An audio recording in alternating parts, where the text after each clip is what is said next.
Good day everyone, my dear brothers and sisters in Christ. Today is Tuesday, March 5, 2024. Welcome sa aking video. I am Myrna de la Mariano Osides Philippines. Would like to share the gospel for today. And please don't forget to subscribe, like, and share sa aking video. Let us pray first the Holy Spirit. In the name of the Father, and of the Son, and of the Holy Spirit. Amen. Come, Holy Spirit, grant us the gift of counsel. And our gospel for today is according to St. Matthew chapter 18, verses 21 to 35.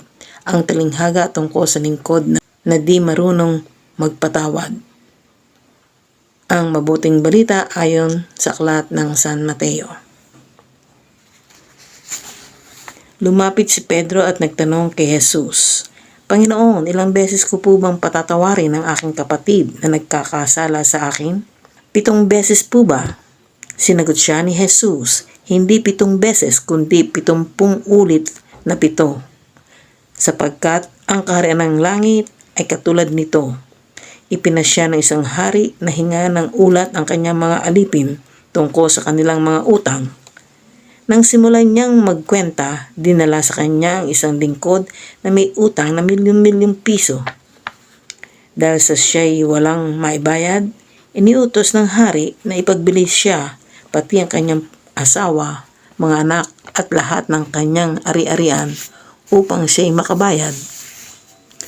Lumuhod ang lingkod sa harapan ng hari at nagmakaawa. Bigyan po ninyo ako ng panahon at babayaran ko sa inyo ang lahat. Naawa sa kanyang hari kaya't pinatawad siya sa kanyang pagkakautang at pinalaya. Ngunit pagkaalis roon ay nakita niya ang isa niyang kapwa lingkod na may utang sa kanya na ilang daang piso. Sinakal niya ito, sabay sabi, magbayad ka ng utang mo. Lumuhod siya at nagmakaawa sa kanya. Bigyan mo pa ako ng panahon at babayaran kita. Ngunit hindi siya pumayag, sa halip, ito'y ipinabilanggo niya hanggang sa makabayad.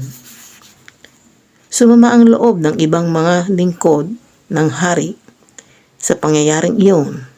Kaya't pumunta sila sa hari at nagsumbong.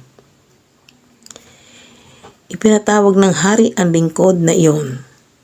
Napakasama mo, sabi niya. Pinatawad kita sa utang mo sapagkat nagmakaawa ka sa akin. Naawa ako sa iyo, hindi ba't dapat ka rin sanang nahabag sa kapwa mo? At sa galit ng hari, siya'y ipinabilanggo hanggang sa mabayaran ng buo ang kanyang utang. Gayon din ang gagawin sa inyo ng aking Ama na nasa langit kung hindi ninyo taos-pusong patatawarin ang inyong kapatid.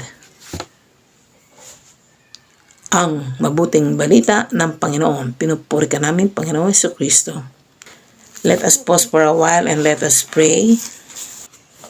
Lord, you call us to your service and continue your saving work among us. May your love never abandon us. We ask this through our Lord Jesus Christ, your Son, who lives and reigns with you in the Holy Spirit, one God forever and ever. Amen. God bless us all in the name of the Father, and of the Son, and of the Holy Spirit. Amen.